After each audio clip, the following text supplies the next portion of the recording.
सभी वक्ताओं ने टिकट के बारे में चिंता करी। मेरा निवेदन आपसे ये है कि जो देवजी भाई टिकट लेकर के आए हैं, तो देवजी भाई से तो हमारी लड़ाई है ही नहीं, वो तो पिक्चर में नहीं, लड़ाई कांग्रेस से है। हम तो लड़ाई कांग्रेस से लड़ रहे हैं पिछले 5 साल से। आज हमारे खेतों में गर्दा का पानी गए हुए 5-5 साल हो गए। गांव ढाणे की डीपी जल जाए तो 2-2 महीनों तक उस गरीब किसान को उस डीपी का 15-20 हजार रुपया लेकर के देते। 2 महीने के बाद वो भी तब तक उनके नन्हे मुन्ने बच्चे इस मौसम में बड़े बड़े मच्छर और छोटे छोटे बच्चे कैसे जीत लेते होंगे वो ईश्वर जानता है। आज सुरक्षा की स्थिति सांचौर में आपसे चूक नहीं है। अगर ये सारी अव्यवस्था है तो फिर सरकार और सरकार के नुमाइंदे क्या कर रहे हैं? सांचौर के विधायक है माननीय सुखराम जी, राजस्थान की सरकार में भागीदार है, और राजस्थान की सरकार जब सांचौर में बैठती है और उसके बाद भी अगर ये इस प्रकार की घटनाएं सांचौर में होती है तो ये दोष किसका है? भाई हीरालाल जी 98 से 2003 तक दूसरी बार विधायक थे। आज जो घटनाएं सांचौर में घट रही है पिछले 5 साल से, ठीक उसी प्रकार का व्यवहार उस समय हुआ करता था। आप सबके आशीर्वाद से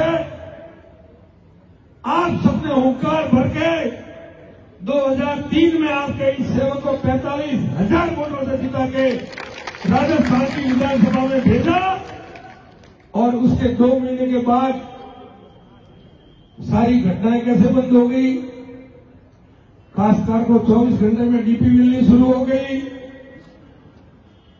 खेतों में नर्मदा का पानी जाना शुरू हो गया 2008 के बाद,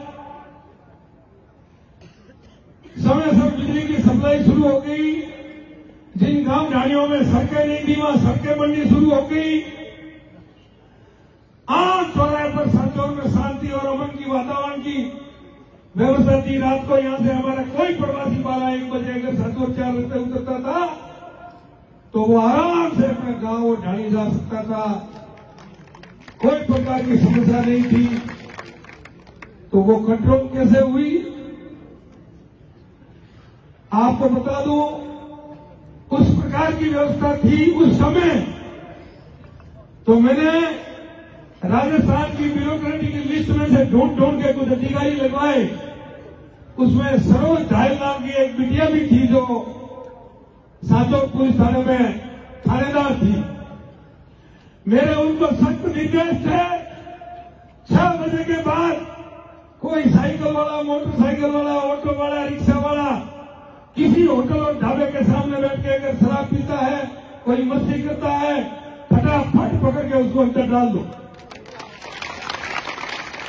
और उस सरोज ने 1 महीने के अंदर वो सारी गंदगी इतनी आराम से साफ कर दी कि एक बार तो मेरे पास कुछ अपने ऑटो ड्राइवर आए सांचौर के, और सुबह सुबह आए के साथ बाकी तो सब ठीक है, लुगाई मतलब थोट मेले बेटी मारी सोई के।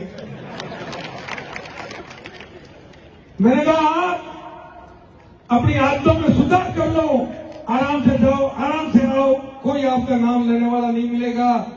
आप अपनी स्वतंत्रता से अपनी जिंदगी जियो, अपनी मजदूरी करो। तो कुल मिलाकर के मित्रों बात सिर्फ इतनी सी है, हमारी लड़ाई इस कांग्रेस सरकार और इस कांग्रेस की व्यवस्था से है, और वो सारी व्यवस्था को वापस सुचारू रूप से करने के लिए जो टिकट की बात कर रहे हैं वो टिकट यहां बैठी है, आपको वो टिकट देनी है, और 25 तारीख को आपकी उस टिकट मिलने के बाद सांचौर में वापस अमन, चैन और शांति का वातावरण बन जाएगा। इसकी गारंटी मैं और ये हमारी पूरी टीम लेती है। आप मुझे 5 और 10, 15 दिन दीजिए, हम आपको पूरे 5 साल देंगे। 5 साल तक आप आराम से अपने आराम और सुकून से अपना व्यापार कीजिए। जहां मर्जी आइए, जहां मर्जी जाइए। आपके गांव ढाणी की डीपी 24 घंटे में मिलनी शुरू हो जाएगी। खेतों में नर्मदा का पानी पहुंचना शुरू हो जाएगा। हमारे खेतों में फसलें लहराएगी। आम चौराहे पर आम इज्जतदार आदमी अपनी इज्जत से आ जा सकेगा। ये सारी व्यवस्था 25 तारीख को वोट है, 3 तारीख को काउंटिंग होगी, 4 तारीख के बाद मुझे 15-20 दिन, महीना भर तो देना। और दिसंबर पहले वीक में अगर आपको परिवर्तन न दिखे तो आपका जूता और मेरा सिर मार देना। इससे ज्यादा न हम किसी की कटवी कर रहे हैं, न किसी को अच्छा और बुरा कह रहे हैं। हम जो करेंगे वो आपसे वादा कर रहे हैं। हमारा कार्यकाल आपने अपनी नजरों से देखा हुआ है। हमने अभी भाई हमारे मित्र ने की भागीदारी देने की बात, बहुत अच्छी बात है। उदाहरण देता हूं, भड़वल में सेठ समाज के 2 घर हैं और उस परिवार को 2 बार भड़वल के 36 गांव के लोगों ने सरपंच बनाया। ये उसका उदाहरण है। बहुत अच्छी बात है। भाई गजू ने भी बात करी, बहुत अच्छी और कीमती बात करी है। सत्ता के अंदर अपनी समाज के साइज के हिसाब से सबको अपनी अपनी भागीदारी मिलनी चाहिए। मैं उसके पक्ष में हूं और उस व्यवस्था के भी पक्ष में हूं और हम प्रयास भी उसी प्रकार का करेंगे ताकि हमें किसी प्रकार की कोई शिकायत 36 को हमसे न मिले। 11 बज गए हैं। आप सब लोग इतनी देर से बैठे हो, मैं आपको पुनः धन्यवाद देता हूं और निवेदन करता हूं, जैसा सभी मित्रों ने कहा है, आप अपनी अनुकूलता के हिसाब से दीपावली की पूजन करके आराम से महालक्ष्मी जी का नाम लेकर के सांचौर की धरती पर पधारना, अपने अपने गांव में सब जाना, अपने अपने गांव की व्यवस्था देखना और ये जो फर्जीवाड़ा करने की कोशिश भी करेंगे, ऐसा समाचार हमें मिल रहा है। आज भी कई आधार कार्ड वगैरह बनाते हुए पकड़े गए हैं। हमारे लोग बूथ पर हाजिर रहेंगे। हमारी तरफ से किसी कार्यकर्ताओं को झंझट करनी नहीं और अगर सामने वाले ने किसी ने करने की कोशिश की तो डल्लो बजाने से कोई टेंशन नहीं। बाकी है मैं संभाले हूं। बहुत बहुत धन्यवाद। अतरी बड़ी संख्या में आया ये वास्ते हमें वो आज तो शब्द नहीं है, लेकिन आप सब आशीर्वाद के बाद पासी आज टीम उठे आयो और थोड़े हुए कंधा पर गुलाम आए और उसके बाद धन्यवाद सभा में फिर आपको एक बार तकलीफ देंगे। तब तक के लिए बहुत बहुत धन्यवाद। जय हिंद।